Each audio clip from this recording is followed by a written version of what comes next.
Abra a palavra de Deus no livro do Apocalipse, capítulo 7, o verso 9 até o verso 17. Quero agradecer o Gideon, que já colocou ali o cumprimento do Salmo 23 no Apocalipse. Na verdade, irmãos, o título que eu havia colocado para esse sermão é Quando o Cordeiro se torna pastor. Então, mas nós mudamos aqui o cumprimento do Salmo 23 no Apocalipse. Quando que o Salmo 23 vai se cumprir?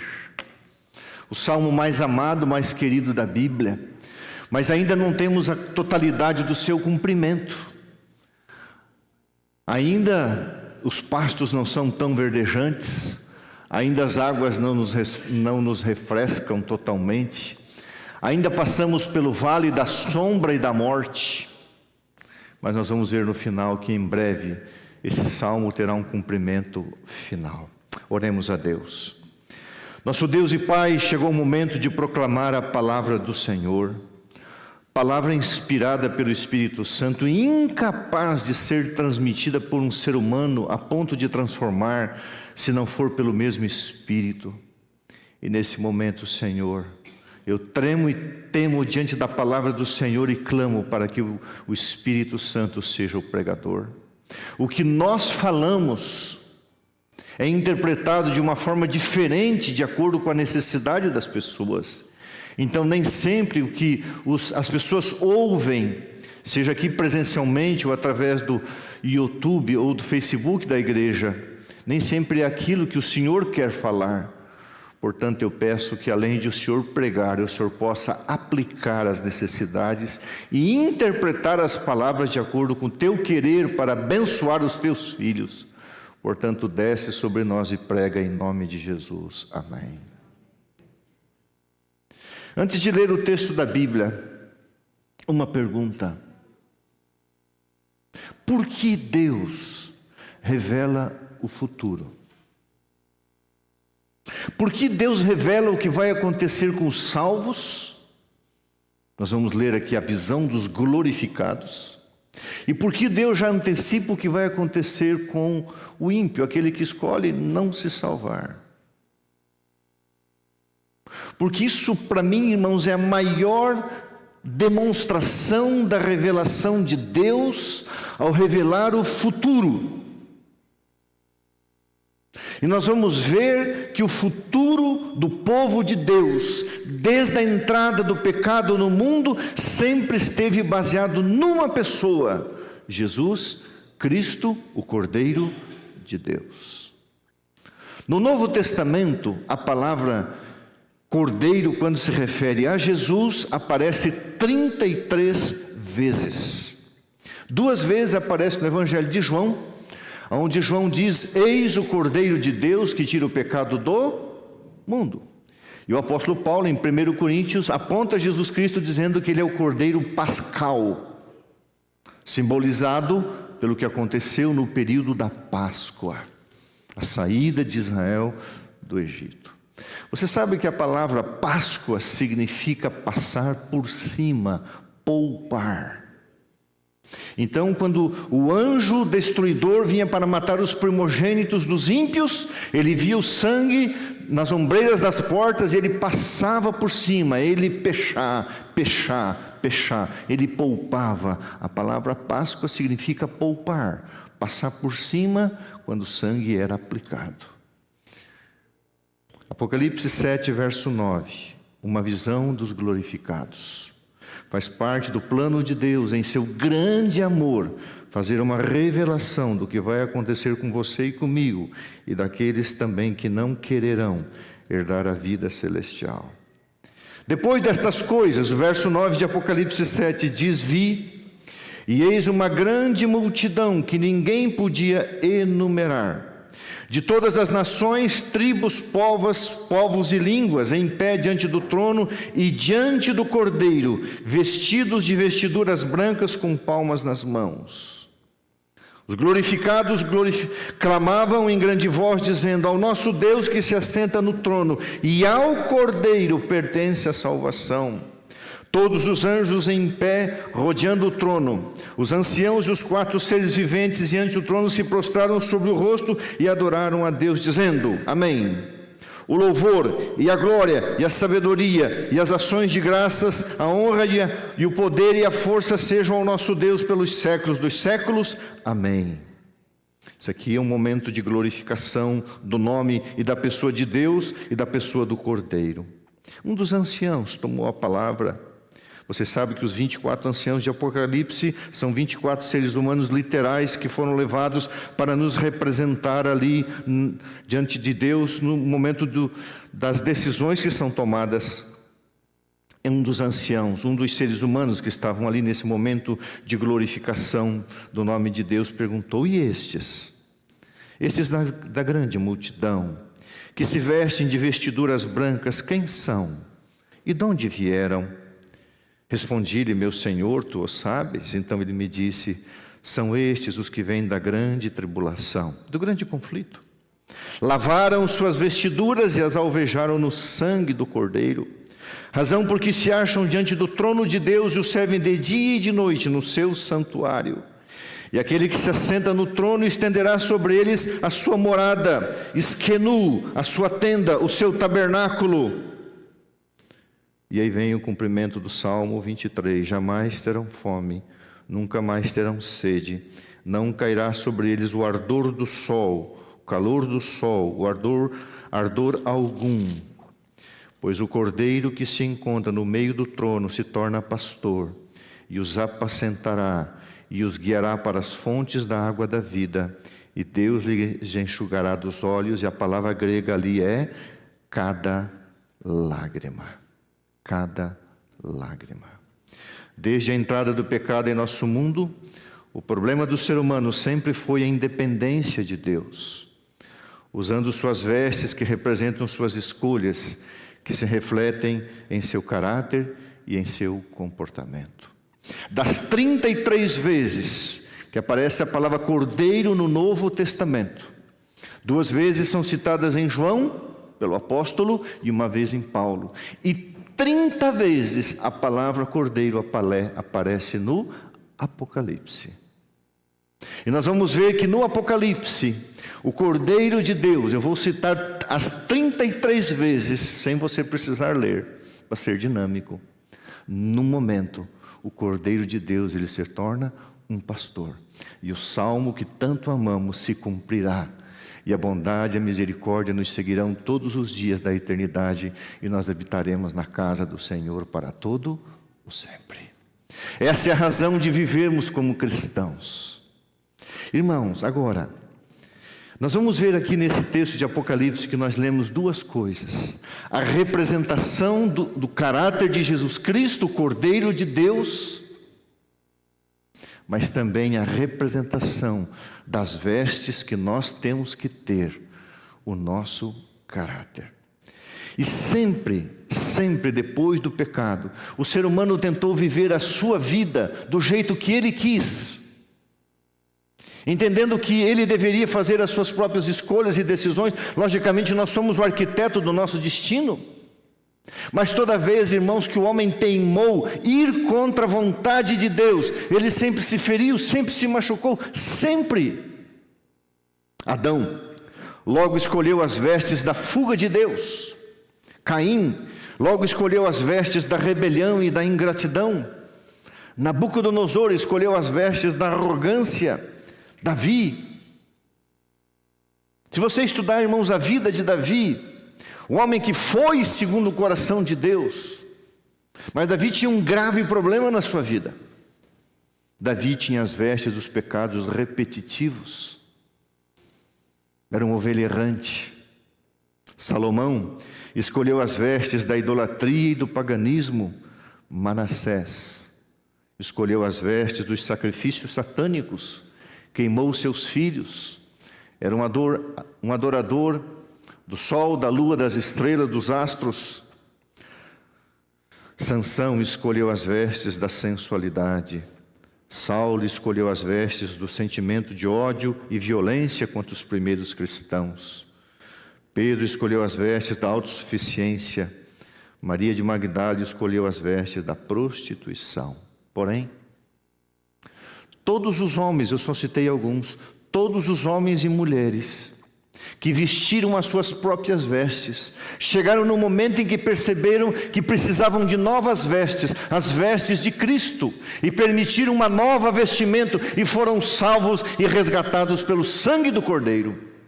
Porém, alguns não quiseram, como Caim, como Saul, como Judas. E sempre, irmãos, fica diante de nós a oferta de Deus, a proposta de Deus. E Deus diz assim: as suas vestes ou as minhas? Irmãos, nós não entraremos no céu por nossas vestes.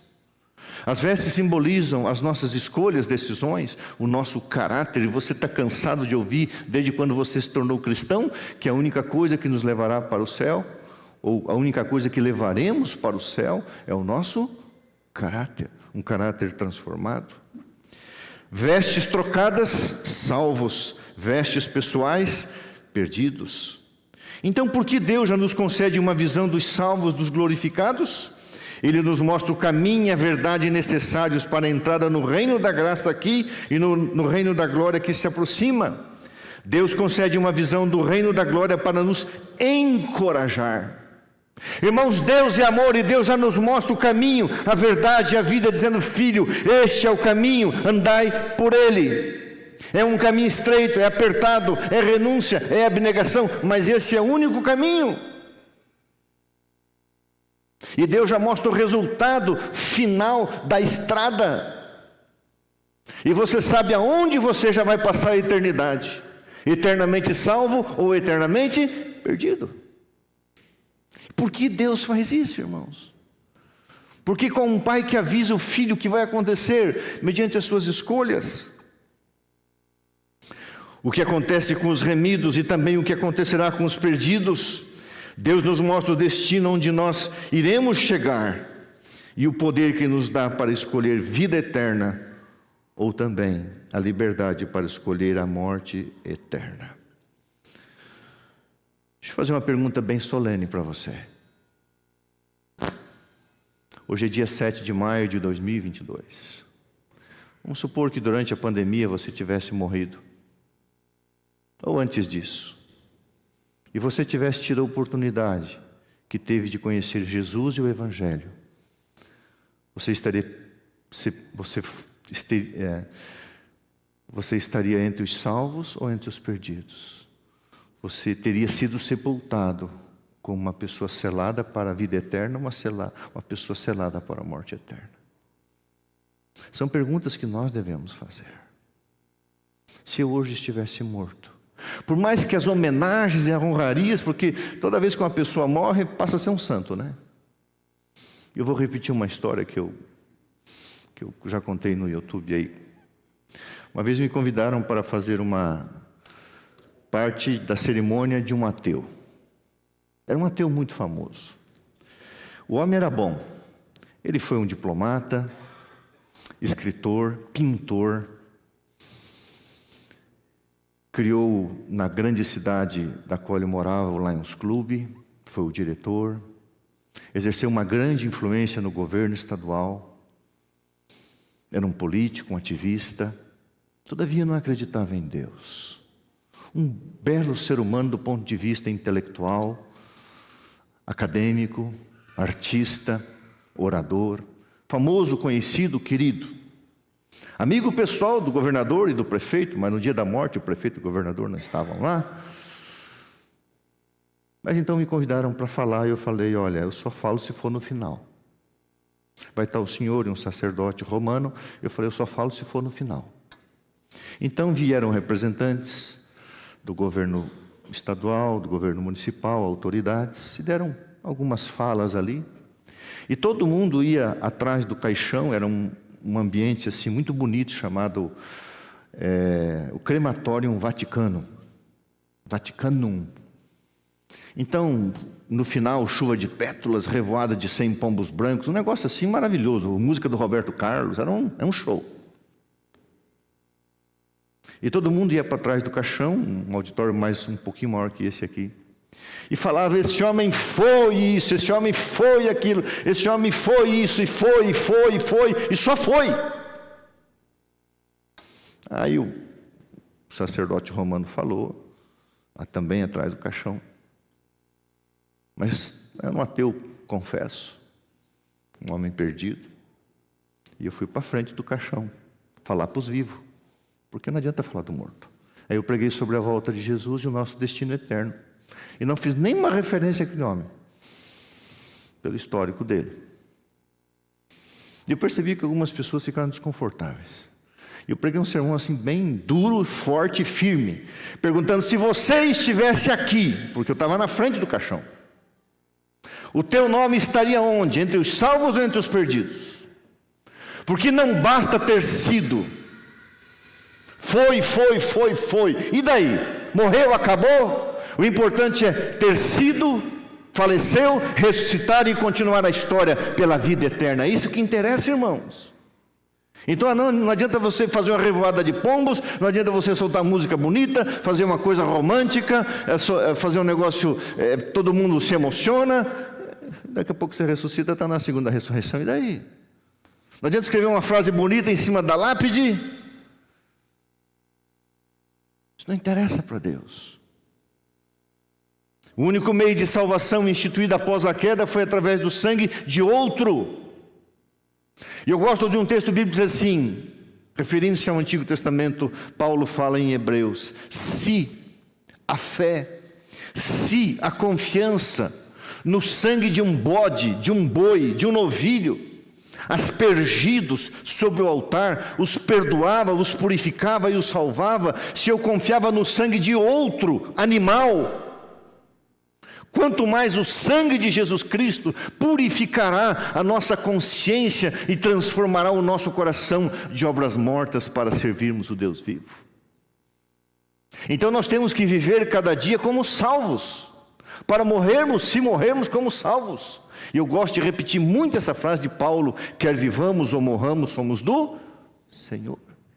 E a grande maturidade do apóstolo Paulo, que eu oro a Deus todo dia: para mim morrer é lucro, a morte para mim é lucro, viver é Cristo, morrer é lucro. Você acha, irmão, no dia que Nero mandou decapitar o apóstolo Paulo, que ele estava triste? Estava não, botaram a cabeça dele no cepo, ele falou: desce o machado. Escreveu 13 cartas no Novo Testamento, o maior, depois de Jesus Cristo, no Novo Testamento, como obras, porque Jesus falou: depois de mim vocês farão coisas maiores do que eu, não no sentido de poder, mas de extensão, pelo tempo de vida. Paulo viveu seu ministério muito mais tempo do que Jesus Cristo, que viveu apenas 3 anos. Jesus nunca escreveu um livro. Paulo, do ponto de vista humano, por causa do tempo, fez mais em termos de obras, não em termos de poder. Mas Jesus falou: vocês farão coisas maiores do que eu. E fica imaginando quando Nero prendeu Paulo e foi levado lá para o lugar da sua execução. Paulo estava cantando, regozijando. Chegou a hora de partir. Aliás, ele já tinha revelação. Ele chegou o tempo da minha partida, é chegada, a minha última prisão. Combati o bom combate, completei a carreira, guardei a fé. A coroa da justiça está guardada. E quando o machado veio, Paulo falou assim: e que venha. Que fé, que esperança e que certeza. Então, João 1:29-36 diz assim: eis o Cordeiro de Deus que tira o pecado do mundo. João 29:36 2 vezes, e em 1 Coríntios 7 diz Jesus é o Cordeiro Pascal. Agora, eu quero ler aqui, irmão, de uma forma bem objetiva, mas de uma forma assim dinâmica. O livro do Apocalipse, Jesus é revelado como um cordeiro, mas no final ele se torna um pastor. Porque aquele que deu a vida por nós voltará para nós e nos levará para o reino celestial e depois na nova terra, e ele vai apacentar o seu povo como pastor. E cada sábado você irá para a Nova Jerusalém, porque a tua vida vai ser uma vida campesina. Você vai morar no campo durante a semana, mas todo sábado você vai à cidade, e você sabe disso. Você vai ser tão chique que você vai ter uma casa na cidade e uma casa no campo. Só que a casa na cidade Jesus projetou e fez para você, vai dar de presente. E a casa no campo você vai ter que deixar de ser preguiçoso, então você vai ter que construir a tua casa. Vai se acostumando, irmão, com construção civil. Tá bom? Não sei como vai ser esse negócio, mas cada um de nós vai fazer a sua casa. E Deus é tão bom que você vai ter 2 casas, uma na cidade e uma no campo. E cada sábado você vai à igreja em Jerusalém, sabe o quê? Você vai ouvir o pastor pregar. E o teu pastor se chama Jesus Cristo. Uau! Aí eu vou sentar no meio dos bancos com vocês lá. Com a minha coroa de ouro, com a palma na mão, minha pedrinha branca aqui, ó, escondidinha, meu novo nome, e com a minha harpa, né? Vamos cantar, vamos dedilhar, né? Assim é violão, né? Vamos dedilhar nossa harpa, vamos arremessar nossa coroa. Aí você vai virar um verdadeiro pentecostal e vai parar de ter vergonha e vai dizer: glória, aleluia, amém, amém, amém, amém? Amém.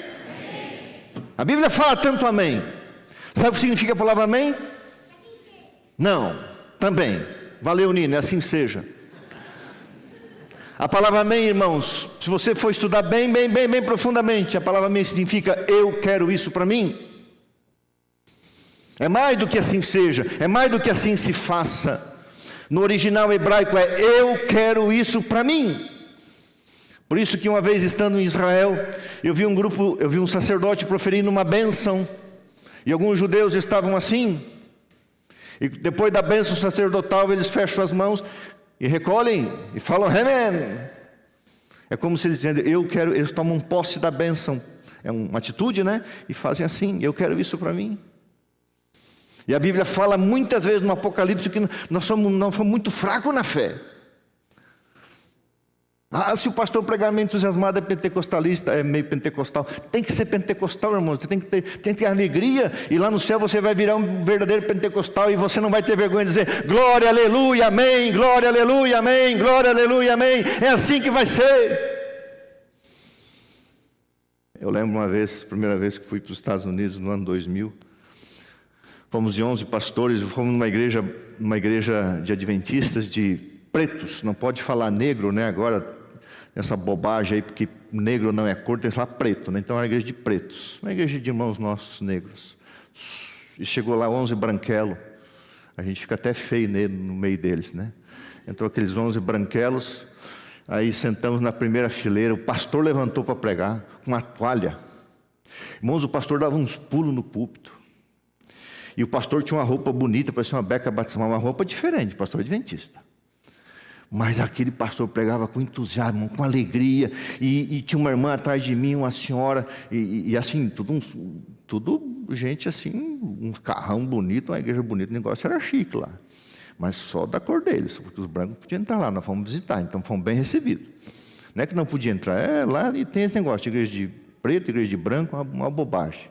Mas enfim, um coral lindíssimo, que eles cantavam assim, a gente até acha que assim, não estamos dentro da igreja adventista, que o negócio aqui está pegando fogo. E o pastor pulava e pregava e falava de Jesus, e da volta de Jesus, pregou um sermão de Filipenses falando de Jesus Cristo, e tinha uma irmã que levantava atrás de nós assim, olhava para ela e dizia, preach pastor, preach pastor, preach pastor, prega pastor, prega mais pastor. E eu ficava assustado, e o pastor descendo além, e pregava, e suave, e chegando agora. Falei, rapaz, o negócio aqui é bom demais. Um almoço comunitário, os irmãos se abraçando, aquela alegria, aquela festa. Falei, rapaz, nós estamos muito fracos. E aquela irmã achava engraçado, o pastor falava uma frase de efeito, ela levantava e punhava assim a mão e dizia, prega pastor, prega pastor, prega pastor. E a gente muitas vezes nessa letargia, nessa frieza, não dá um estudo bíblico, não entrega um livro, não devolve o santo dízimo, não vibra com as coisas de Deus, parece que a igreja é um lugar assim. Irmãos queridos, a Bíblia diz, clamavam em grande voz dizendo, amém, o louvor, a glória, a sabedoria, a ações de graça, a honra, o poder e a força sejam do nosso Deus pelos séculos dos séculos. Você acha que quando você estiver sobre o mar de vida, você vai falar essas palavras assim, de uma forma morta, de uma forma acanhada? Não, você vai vibrar, você vai falar com alegria, com entusiasmo, com poder, com emoção, com adoração, porque você não vai se conter, dizer assim, não é possível que eu estou aqui, não é possível que eu estou aqui. Aí você vai entender o que é a graça de Deus. 30 vezes o cordeiro eu vou citar, não precisa você acompanhar por causa do tempo. Apocalipse 5 verso 6, o cordeiro apresenta a sua cruz, de onde verteu graça sobre o mundo em rebelião. Eu vou apenas citar, tá bom? Então, Procure prestar atenção. O Cordeiro apresenta, Jesus começa se apresentando. A primeira coisa que ele faz, Jesus apresenta a sua cruz. Então, segue a sequência aí. Apocalipse 5, 6, não precisa ler na Bíblia. O Cordeiro apresenta a sua cruz, de onde verteu graça sobre o mundo em rebelião. Segundo, Apocalipse 5, 8, o Cordeiro que muda a história do mundo ao tomar o livro. Quando Jesus toma o livro da mão de Deus, ele muda a história, é o livro do destino humano. O destino humano estava para a perdição e Jesus direciona para a salvação. Apocalipse 5,12, o Cordeiro recompensado que recebe honra, glória e louvor. Apocalipse 5,13, o Cordeiro regendo o universo e este mundo junto com o Pai. Apocalipse 6,1, o Cordeiro que abre os 7 selos, os 7 períodos da história. Apocalipse 6, 7, 8, o Cordeiro que além de abrir os 7 selos, ele controla a história, e no 4º selo ele mostra domínio completo sobre todas as coisas, inclusive sobre a morte. Apocalipse 6, 12, o Cordeiro que abre o 6º selo, o penúltimo selo, e controla com poder os eventos finais. Tudo o que está acontecendo neste mundo, irmãos, nós estamos vivendo no final do 6º selo. A abertura do 7º selo é a chegada do Cordeiro. E Jesus voltará em glória e majestade, e com ele virá o seu Pai. Então, quando Jesus abre o 6º selo, ele mostra o domínio, mas sobretudo o domínio sobre a morte e também sobre os eventos finais. O Cordeiro, Apocalipse 6, 16, que derrama sua ira contra o pecado, é chamada a ira do Cordeiro. Apocalipse 7, 9, quando o Cordeiro se torna pastor, nós vamos ver, e leva suas ovelhas para o curral celestial. Apocalipse 7, 10, o Cordeiro que foi e é o autor, mantenedor e consumador da nossa salvação. Apocalipse 7, 14, o Cordeiro que é o único capaz de regenerar e transformar o caráter, colocar novas vestes sem as quais ninguém entrará no reino dos céus. Quem não nascer da água e do Espírito, sem a santificação ninguém verá a Deus. Apocalipse 7, 17, o Cordeiro que apacenta levará suas ovelhas às fontes da água da vida e enxugará cada lágrima. Eu gosto disso aqui, irmãos. Todas as lágrimas serão enxugadas, mas não todas de uma forma geral. Cada lágrima que você derramou, Deus sabe, Deus vê e Deus enxugará. Apocalipse 8, 1, o Cordeiro que abre o 7º selo, logo após o fechamento da porta da graça, e ele retorna, o retorno do Cordeiro, e o Cordeiro traz o seu Pai e todos os anjos, porque ele é o regente. Apocalipse 12, 11, o Cordeiro cujo sangue é o único meio de toda a vitória pessoal contra o nosso pecado maior, que é o egoísmo. Apocalipse 13, 8, o Cordeiro que escreve seu nome no livro da vida. O livro da vida é o livro do Cordeiro. Na Bíblia, Cordeiro, e o sangue do Cordeiro significa vida. O livro da vida é o livro do Cordeiro, é a mesma coisa. Apocalipse 14, 1, o Cordeiro está em pé sobre o monte Sião, símbolo da vitória. O Cordeiro não está mais numa cruz. O Cordeiro está ao lado do trono de Deus, intercedendo por você e por mim, regendo o universo, e um dia ficará em pé sobre o monte Sião como um vitorioso.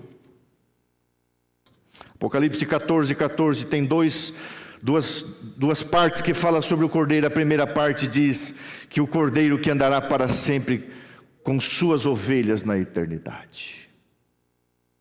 Jesus se tornará pastor e jamais abandonará, porque nunca abandonou. Mas, irmãos, o Cordeiro viverá com as suas ovelhas para sempre. Há um mistério na Bíblia que você e eu só vamos entender quando chegarmos no céu. Irmãos, após a entrada do pecado e por causa da encarnação de Cristo, quando Jesus voltar e nós recebermos a glorificação, hoje já começou esse processo, mas vai terminar lá. A raça humana não vai ser apenas redimida, a raça humana vai ser exaltada a uma condição superior à que tinha antes do pecado. E o apóstolo Pedro fala disso, e quando você estuda, nós seremos participantes da natureza de Deus. Porque Deus tem parte na natureza humana e as duas naturezas se fundiram. Por isso que Jesus Cristo, Deus o Pai, o Espírito Santo e os anjos virão morar nesta terra conosco, porque Deus se tornou um de nós e nós nos tornamos um com Ele. Aonde abundou o pecado, superabundou a graça. E os seres humanos caídos, todavia redimidos, não serão apenas redimidos, mas exaltados a uma condição superior à que tinham antes da queda. Nós teremos parte da natureza de Deus. Não seremos deuses, nem semideuses, mas teremos uma participação da natureza divina em nós, e nunca mais desejaremos ter contato com o pecado. Apocalipse 14:14, a segunda parte diz que o Cordeiro colhe a recompensa do seu sangue. A Bíblia diz: Jesus verá o trabalho de sua alma e ficará satisfeito. Apocalipse 14:10, o Cordeiro que derrama fogo e enxofre sobre os adoradores falsos, através de um sistema religioso prostituído. Apocalipse 15:3, o Cordeiro canta com os remidos, o cântico da vitória sobre o mar de vidro. O cântico de Moisés, depois da libertação do Egito. Irmãos, imagina você e eu sobre o mar de vidro, cantando o cântico da vitória, glória, aleluia, e vamos cantar e cantar, e sabe quem vai estar lá na frente regendo? O Cordeiro de Deus, Jesus Cristo. Você sabia que Jesus cantava aqui na terra? Especialmente quando ele ficava triste, ele cantava. Ele estava com os discípulos, ele cantava. É muito bonito quando você vai a Israel e na sexta-feira à tarde você vê os judeus cantando. Ou quando você vai no Muro das Lamentações, normalmente são cânticos de lamento, né? Mas imagina Jesus, você já imaginou Jesus cantando? Jesus cantará junto com você o cântico do Cordeiro.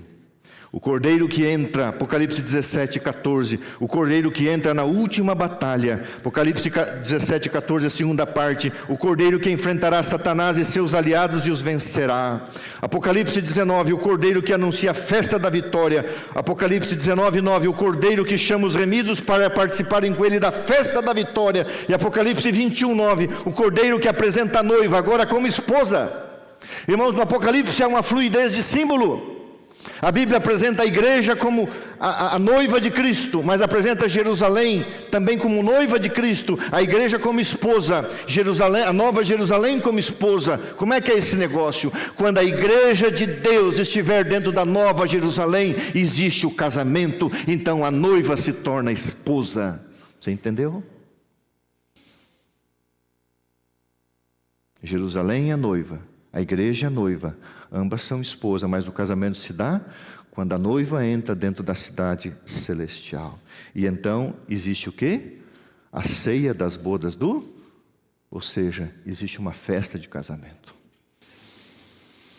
Eu gosto muito quando faço casamentos. Quando estava em igrejas maiores, realizava muitos casamentos. E eu gostava de fazer, gosto de fazer casamento. E a parte que eu mais gostava era depois de dizer o nome da noiva, o nome do noivo, era dizer: vamos para a festa. Coisa linda, coisa gostosa, um casamento cristão. Depois que é feito o culto, a Bíblia diz primeiro o altar e depois o leito. Primeiro a bênção, depois o leito. Eu vou contar uma história aqui, talvez você ache engraçado. Tinha um casal numa das igrejas que eu fui pastor, eles eram muito pobres, muito humildes. E eles resolveram casar, 2 jovens. Muito simples. Eles me procuraram, perguntaram se eu faria o casamento. Falei, lógico. Mas era uma igreja muito chique, uma igreja grande. E eles achavam que o pastor não ia fazer. O pastor chegaram assim, bem tímidos. Pastor, o senhor faria o nosso casamento? Falei, lógico que eu vou fazer. Aonde? Em casa. Falei, não, vai ser na igreja central. Mas pastor, não temos dinheiro para ornamentar. Falei, a igreja ornamenta. E outra coisa, nós vamos no salão de baixo do jovem, eu vou dar uma festa para vocês. Quantas pessoas vão convidar? Pastor, no máximo a gente consegue, de tudo que a gente consegue, é 30 pessoas. Falei, que bom, porque se fosse 100 ia ficar mais caro. Então tinha uns 30 que eles convidaram, pessoas muito simples. Aí eu mandei ornamentar a igreja da melhor forma possível, eu fiz como se fosse os casamentos que eu fazia dos irmãos que tinham condições. Aí marquei com eles várias reuniões para dar curso de noivo, treinamento. Um dia ele perguntou assim, pastor, eu preciso passar ela para o meu nome? Aliás, eu preciso transferir ela para o meu nome? E eu falei, irmão, quem transfere é carro. Você tira o decalque, vai no Detran, aí você transfere, assina um documento e tira um recibo de compra e venda. Você não vai transferir a esposa para o teu nome. Mas ele não, era simples, não tinha linguagem, né? Aí ele perguntou se eu ia transferir ela para o nome dele. Eu falei, aí eu tive que explicar que não era posse. Aí o rapaz novinho, a moça novinha, aquele fogo, aquela alegria, virgens, aquele, né? Eu falei, eu vou pagar a primeira noite de núpcias no hotel da esquina para vocês, no hotel no centro da cidade, um hotel bacana. A primeira noite a igreja vai pagar a noite de núpcias para vocês. Aí fiz o casamento sábado à tarde, um coquetel, um salgadinho, irmãos, fritura, tá? Fritura, bolo, aquela coisa arada, aquela delícia, tal. Por que não vem com esse negócio aí? Às vezes tem que comer não quer minha esposa, não, amor, calma. Às vezes um pastelzinho, tal, aquela festa. E começou a festa e não deu 5 minutos, o rapaz chegou para mim e disse, pastor, posso ir? Calma, rapaz. Passou mais 5 minutos e a gente comendo e se alegrando e todo mundo rindo. Pastor, posso ir? Calma, rapaz. Mas na quinta ou na sexta ele não aguentava, porque era na esquina e ele estava ali pegando fogo, né? Aí eu falei, o rapaz, vem cá, senta aqui. Coraçãozinho, puf. Vou te dar uns conselhos, vai devagar. Aí orientei como é que tinha que ser, passo a passo. Você nunca fez esse negócio? Não, então vem cá, o pastor vai te ensinar. Vai devagar, chega lá, faz uma oração, tal.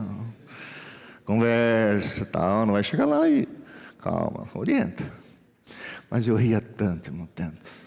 E eu fiquei judiando daquele peão. Eu falei, olha, 4 horas da tarde, você só vai descer daqui às 6 horas.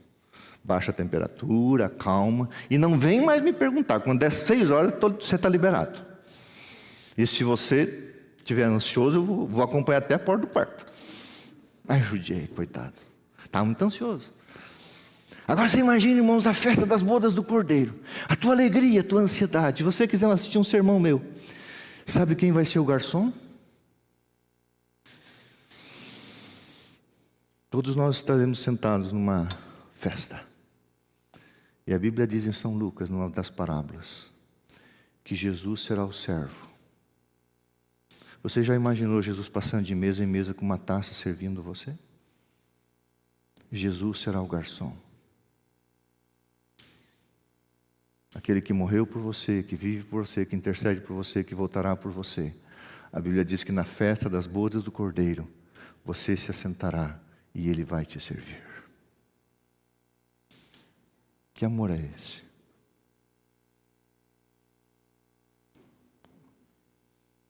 Você se sentirá constrangido quando Jesus chegar ao seu lado dizendo, aceitam uma maçã?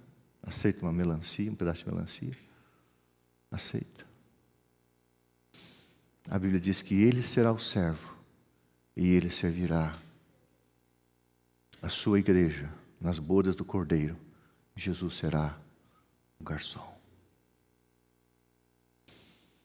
Por isso, Ele anuncia a festa. Ele chama os remidos para participarem com Ele da festa da vitória. Apocalipse 19:9. E Ele então apresenta a sua esposa, a igreja dentro da Nova Jerusalém.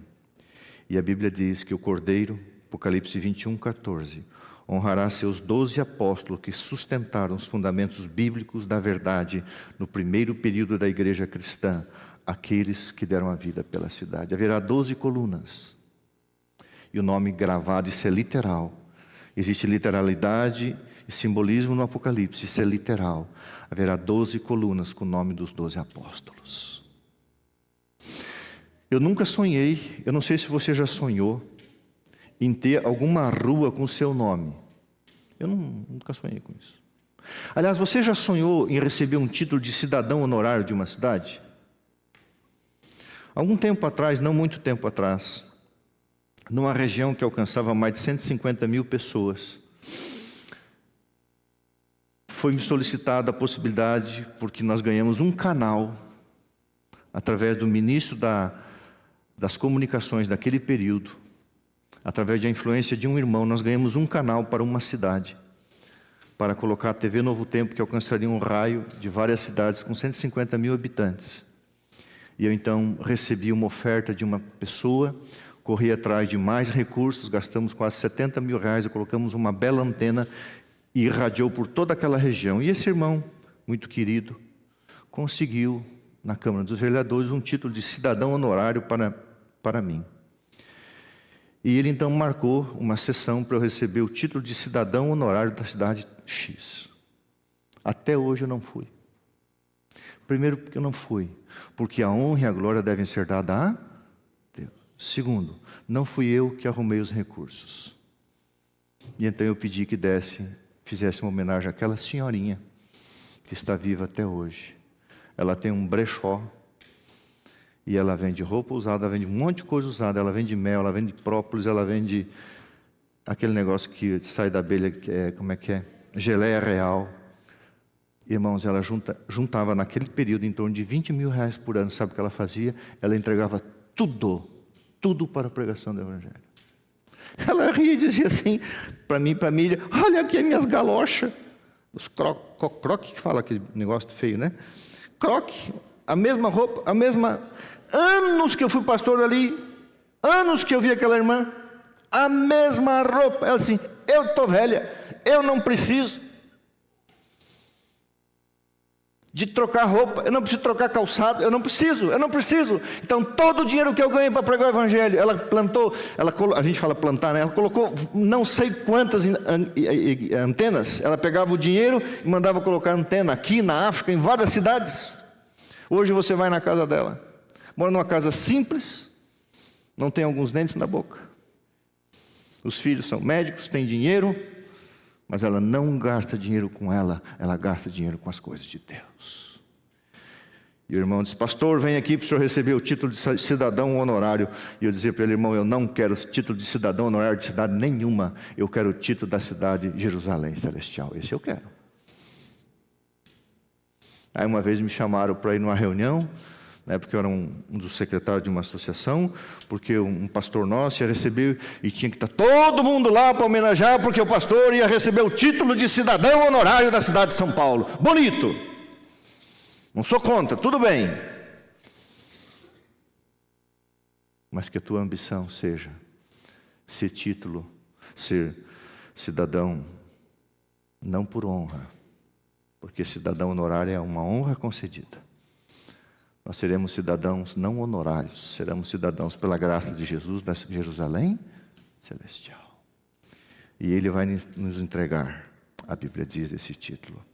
Apocalipse 21, 22 diz que o Cordeiro morará na Nova Jerusalém depois do milênio, na nova terra, aonde você viverá, o Cordeiro viverá. Aonde você estiver, o Cordeiro estará. Cordeiro jamais abandonará o seu rebanho. Apocalipse 21, 27. O Cordeiro cuja luz iluminará a Nova Jerusalém com a sua glória. O Cordeiro cuja presença jamais o pecado levantará a sua cabeça maligna. Porque não haverá necessidade do sol. Você já imaginou isso? A glória de Deus será uma luz que vai iluminar todo um planeta. Isso é literal. A glória de Deus é luz. Não haverá noite, porque Deus estará o tempo todo. Por que não haverá noite? Porque Deus estará o tempo todo ali, a glória de Deus irradia tudo. E você estará imerso nessa glória. E finalmente Apocalipse 22, verso 1 a 5. O Cordeiro que será a fonte da nossa alegria e plenitude deve ser hoje. E Apocalipse 22, verso 3. O Cordeiro que se assenta em seu trono para pastorear o seu rebanho eterno, o seu rebanho resgatado. Então, fazendo um resumo, irmãos, no Apocalipse, Jesus Cristo, o Cordeiro de Deus é revelado junto com sua cruz. Ele enfrenta o diabo e seus aliados humanos e defende sua igreja. Ele liberta o seu povo do cativeiro. Irmãos, por que essa terra é um cativeiro? Porque ainda existe um inimigo aqui, chamado morte. Então nós estamos em cativeiro, não se iluda, irmãos. Isso aqui é Egito, isso aqui é Babilônia, isso aqui é uma vida cativa. Você é cativo da doença, da tristeza, da dor, do sofrimento, da traição, das injustiças. Nós somos cativos disso. Estamos circunscritos a isso, circundados disso, sujeitos às contingências de todas as coisas ruins. Isso aqui não é vida, irmãos. Isso aqui é uma preparação para a vida verdadeira. Por isso que a Bíblia diz: isso aqui é pouco, isso aqui é nada, é menos do que nada. Isaías fala. A Bíblia, Isaías vai num decrescendo, ele diz assim: isso aqui é um grão de areia. Não, isso aqui é pó, isso aqui é nada. Ele não tem mais o que chegar a dizer assim: isso aqui é menos do que nada. Isso aqui é um cativeiro. E então, O Cordeiro liberta o seu povo do cativeiro da terra, como libertou o seu povo do cativeiro do Egito, do cativeiro da Babilônia. Nos libertará do cativeiro desta terra, cujo inimigo maior é a morte. Ele recebe a recompensa que lhe é direito. Ele implanta a justiça perante todo o universo e demonstra sua lealdade, seu amor, sua bondade. Ele recompensa os salvos. E agora, o Salmo 23 se cumpre em sua totalidade, e o Cordeiro será o nosso pastor por toda a eternidade. Abra a Bíblia no Salmo 23, nós vamos encerrar lendo isso aqui. Esse aqui eu não preciso nem dizer para você onde é que está, né? Porque eu acho que esse aqui você sabe onde é que está, né? Bem no meio da Bíblia. Salmo 23. Coloque uma mão aí, e outra mão você coloca em Apocalipse 22. Você vai ver algumas mesmas expressões. Apocalipse 22, deixa uma mão ali. Primeiro Salmo 23. Quando que isso vai se tornar realidade? Quando o Cordeiro se tornará o nosso pastor. Agora deixa eu ler o Salmo 23 nos dias de hoje. O Senhor é o meu pastor e nada me... Irmãos, quantas coisas faltam na sua vida? Por 60 dias me faltou energia, drenou minha energia, faltou saúde, faltou alegria, faltou ânimo, faltou esperança, faltou tudo. Isso aqui não se cumpriu ainda. Deus cuida de nós, mas muitas coisas nos faltam. Ele me faz repousar em pastos verdejantes, leva-me para junto das águas de descanso. Quantas vezes você tem ansiedade? Quantas vezes você não tem paz? Quantas vezes isso aqui não é verdade? Guia-me pelas veredas da justiça. Que justiça, irmãos? Vivemos num mundo injusto. A Bíblia diz que Jesus voltará, em 2 Pedro, eu gosto demais desse texto, Jesus voltará para implantar um mundo onde habita justiça. Isso é um mundo injusto, irmãos. Soubesse quantas mulheres estão cativas no tráfico humano, sendo acorrentadas e violentadas dia e noite até a morte. Só de pensar isso me dá um horror, me causa um horror, melhor dizendo. Mundo injusto. Ainda que eu ando pelo vale da sombra e da morte. Isso aqui é a nossa realidade. Não temerei mal algum, porque tu estás comigo. O centro do Salmo 23, no quiasmo, que é onde se acha o centro. O centro do Salmo 23 é: tu estás comigo. A tua vara e o teu cajado me consolam. Preparas-me uma mesa na presença dos meus inimigos. Unges a minha cabeça com óleo, o meu cálice transborda. Isso aqui são promessas que se cumprem parcialmente na nossa vida, mas não totalmente. Mas vão se cumprir totalmente. Bondade e misericórdia certamente me seguirão todos os dias da minha vida, e habitarei na casa do Senhor para todo sempre. Esse salmo é parcial. Nós temos um pastor, mas esse pastor hoje é um intercessor, um mediador. Agora abra a Bíblia em Apocalipse 22. Pode ler o 21, 27, depois o 22 até o 5, aí o Salmo 23 se cumpre, diz assim, 21, 27, depois o 22, 1 a 5, nela, na cidade, nunca jamais penetrará coisa alguma contaminada, nem o que pratica abominação e mentira, mas somente os que estão inscritos no livro da vida do Cordeiro. Então, aí vem o cumprimento do Salmo 23. Então me mostrou o rio da água da vida. Jesus nos levará às fontes da água da vida, brilhante como cristal, que sai do trono de Deus e do Cordeiro. E no meio da praça, de uma e da outra margem, nos levará aos pastos verdejantes, ou seja, a árvore da vida que produz o seu fruto, dando o seu fruto de mês em mês, cujas folhas da árvore são para a cura dos povos. E aí, nunca mais haverá qualquer vale de sombra e de morte, maldição. Nela estará o trono de Deus e o trono do Cordeiro, e os seus servos o servirão. Contemplarão a sua face, e na sua fronte, o caráter, estará o nome dele. Já não haverá noite, nem precisarão ele da luz de candeia, de iluminação, nem da luz do sol, porque o Senhor Deus brilhará sobre eles e reinarão pelos séculos dos séculos. E o Salmo 23 se cumprirá. E habitaremos na casa do Senhor para todo o sempre. Irmãos, para encerrar, nós lemos Apocalipse 7, duas partes. A primeira parte, irmãos, é a parte divina. Eu vou pedir licença, com todo o respeito, a esse quadro lindo que foi colocado aqui pelas irmãs para o Dia da Mulher, para o Dia das Mães. Para ler aqui, talvez os que estão ali ainda não conseguem ver. Peço desculpa aos irmãos, às irmãs especialmente. O que nós lemos, irmãos, em Apocalipse 7, são duas partes. Eu quero terminar explicando para você de uma forma sucinta. A salvação é unicamente pela graça de Deus. Mas as coisas de Deus, elas são divino-humanas. Você jamais será salvo se você não aceitar o que Deus fez por você. A Bíblia, ela é plenamente inspirada pelo Espírito Santo, todavia escrita por homens. Jesus, ele é divino, humano. Ele é totalmente Deus e totalmente homem. A primeira parte de Apocalipse 7 fala das ações de Deus.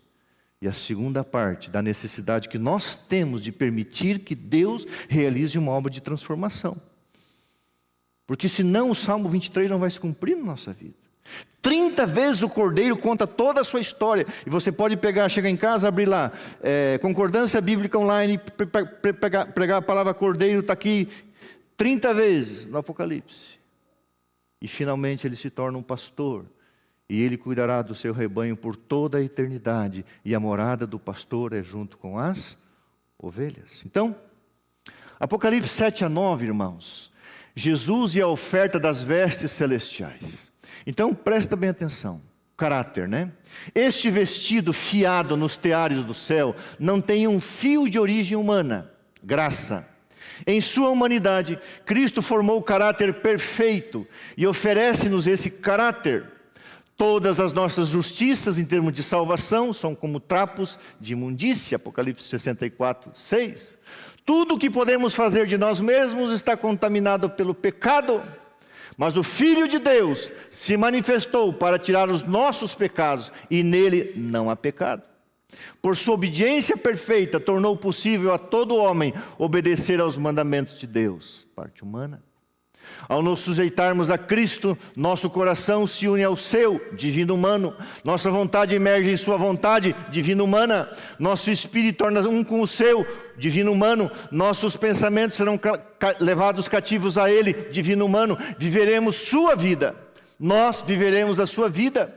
E isso é o que significa estar trajado com as vestes da sua justiça. Quando então o Senhor nos contemplar, não verá o vestido de folhas de figueira, não a nudez e deformidade do pecado, mas suas próprias vestes de justiça, que são a obediência perfeita à lei de Jeová. Então a primeira parte daquilo que nós lemos aqui em Apocalipse 7, do verso 9 até o verso 13, do verso 12, é aquilo que o Cordeiro faz. É a oferta do Cordeiro para cada um de nós. Agora, Apocalipse, ele é dividido em duas partes. A parte 13 a 17 é quando Cristo voltar, quais serão as vestes de nosso caráter. Aqui é que entra a nossa parte, irmãos. Não somos salvos porque nós formamos um caráter, mas porque Cristo forma o seu caráter em nós através do Espírito Santo. A veste nupcial, veste de justiça, simboliza o caráter que precisa possuir todo aquele que há de ser considerado hóspede digno para as bodas do Cordeiro. Terminando, o último texto. Perdão e justificação são uma só e a mesma coisa. Pela fé, o crente passa da posição de rebelde, de filho do pecado e de Satanás, para a posição de súdito leal de Jesus Cristo. Não por causa de alguma bondade inerente, mas porque Cristo recebe como seu filho por adoção. Nós somos adotados no seio do amado, do Abba, o Pai. O pecador obtém o perdão de seus pecados, porque esses pecados são carregados por seu substituto e penhor. A palavra penhor aqui é garantia, arrabon. O Senhor fala ao seu Pai Celestial dizendo: este é o meu filho, eu o absolvo da condenação da morte eterna, dando-lhe minha apólice, garantia de seguro de vida, a vida eterna. Porque tomei o seu lugar e sofri por seus pecados. Ele é mesmo meu filho amado. Assim, o homem perdoado e revestido das belas vestes de justiça de Cristo se encontra irrepreensível diante de Deus. Cortou ali, diante de Deus.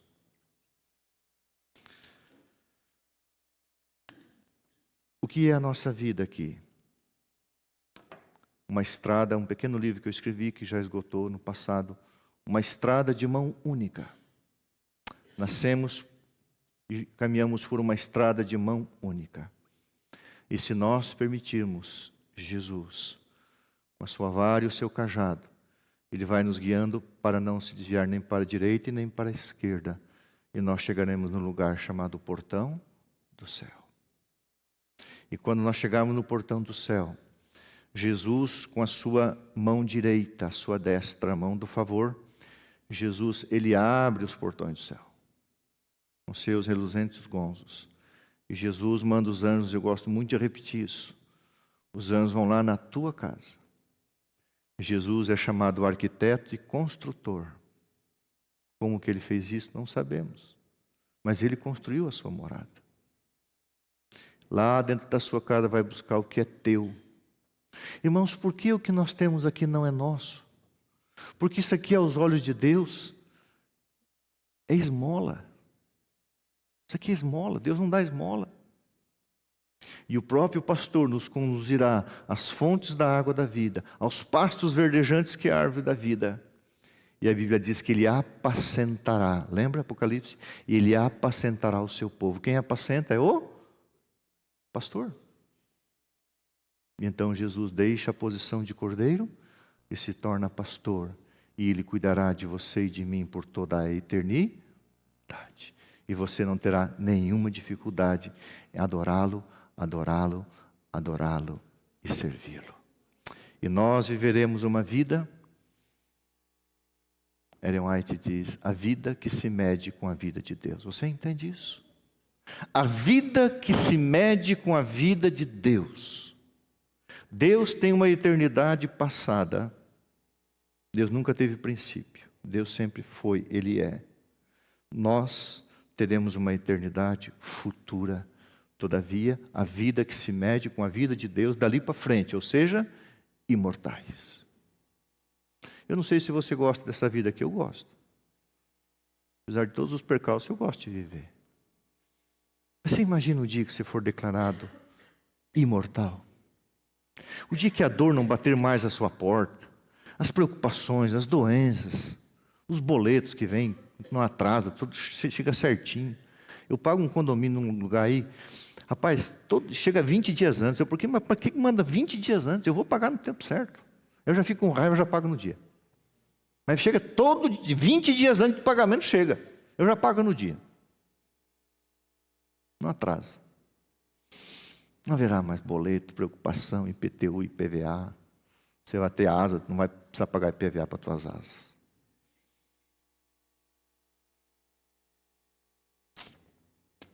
Deixa eu perguntar para você. Quem é o teu pastor hoje? O teu pastor hoje é o Cordeiro de Deus, que quer tirar o pecado da sua vida, da minha vida.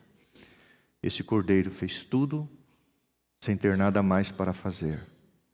E em breve o Cordeiro voltará como leão da tribo de Judá e nos libertará do cativeiro desse mundo e nos levará para o curral celestial, onde haverá paz e eterna segurança.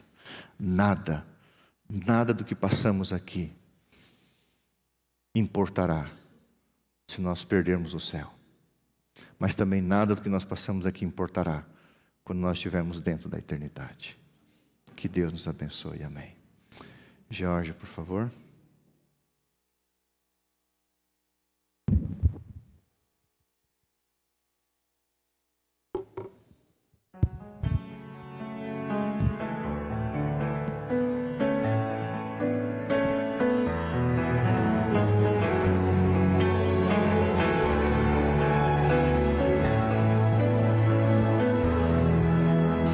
preciso molhar os pés para que o milagre aconteça e tocar as suas vestes para sentir o seu poder.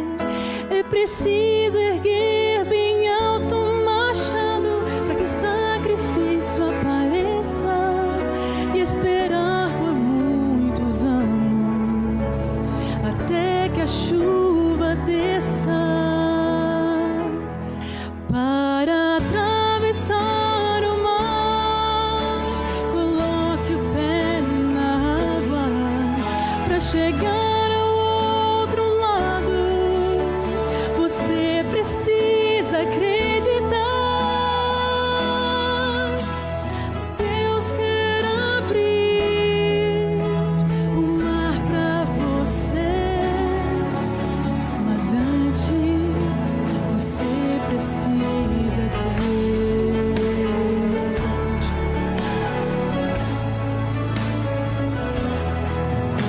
Preciso mergulhar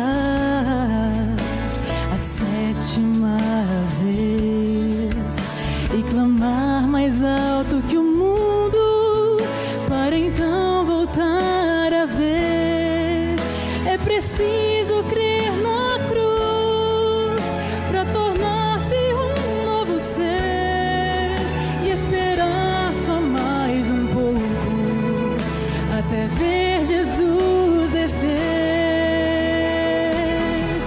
Para atravessar o mar, coloque o pé na água para chegar ao outro lado. Você precisa acreditar. Deus quer abrir o mar para você, mas antes você precisa crer. Sem fé é impossível chegar-se a Deus. Pela fé os seus pés irão tocar terra firme no meio do mar.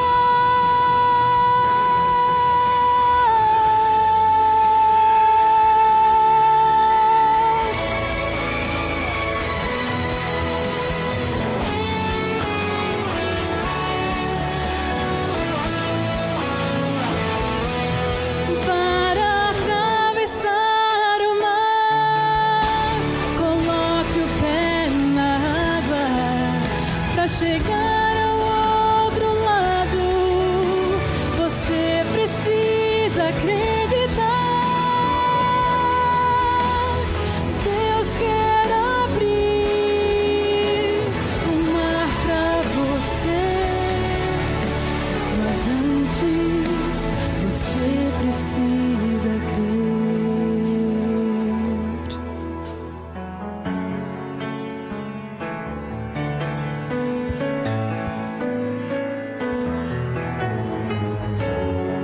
Amém.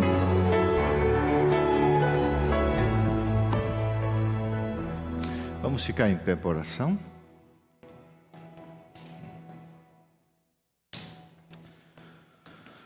Nosso Deus e nosso Pai, estamos muito perto do outro lado do rio da vida. Pela fé já podemos avistar a terra da promessa. Aquele lugar desconhecido ainda, mas queremos conhecer pessoalmente e estar com o nosso supremo pastor, o verdadeiro pastor que deu a vida pelas ovelhas, que vive pelas ovelhas e voltará pelas ovelhas e apacentará o seu rebanho junto às fontes da água da vida. Águas que brotam do seu próprio trono, pastos verdejantes, que é o fruto da árvore da vida, e a bondade e a misericórdia nos acompanharão. E habitaremos na casa do Senhor, com o Senhor, por toda a eternidade. Assim, Senhor, nos ajuda a continuar nessa estrada de mão única, andando sempre pela frente, olhando sempre para cima, mas caminhando em direção ao portão do céu. Que o Espírito Santo do Senhor, quando e se for necessário, usando a vara e o cajado, podem e devem nos disciplinar, para não nos desviarmos nem para a direita e nem para a esquerda. Mesmo que o caminho seja apertado e a porta estreita, nós queremos um dia estar com Jesus. Portanto, o Senhor não precisa bater a porta, o Senhor pode entrar e tomar posse, porque o nosso coração pertence ao Senhor. Nós te autorizamos, porque o Senhor disse que nos daria esse livre-arbítrio, mas até nos envergonhamos de falar isso, Senhor. Por favor, Senhor, toma posse da nossa vida. Cuida de nós, tão falíveis, tão complexos, tão imprevisíveis. Toma posse de nós e cuida de nós, usando o teu bordão, cheio de amor. Mas às vezes, se necessário, nos disciplinando, nos dando algumas cutucadas, para que a gente não volte o olhar para o lado, mas olhe para frente, porque o céu está chegando. E que um dia, sobre o mar de vida, quando o Senhor der a ordem, nós possamos cantar glória, glória, aleluia, aleluia, amém, amém, amém, dizendo: chegou o momento de tomar posse daquilo que o Senhor nos deu pelo sangue do Cordeiro.